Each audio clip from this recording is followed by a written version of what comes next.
যারা ইংরেজি পারে না এটা তার জন্য এই ভিডিওটা তার জন্য। এই যে ইংরেজি শেখার একটা সহজ অ্যাপ আছে,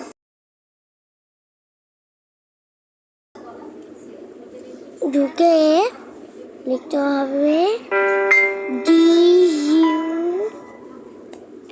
তো আমার সামনে এসেছে, এই যে নিচে এসে পড়ছে, এটাকে ঢুকলাম। তো ওটা খোলা আছে।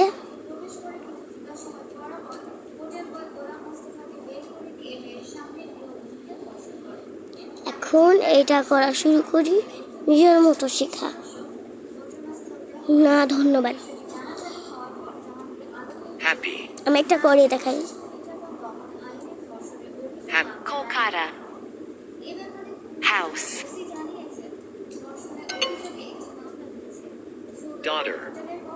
House. হয়ে গেল। তো ওটা আমি আর করবো না। তো এইভাবে ইংরেজি শিখতে হয়। যারা যারা পারো না আবার এটা দিয়েই করবা। ওকে, তো ওরা হ্যালো।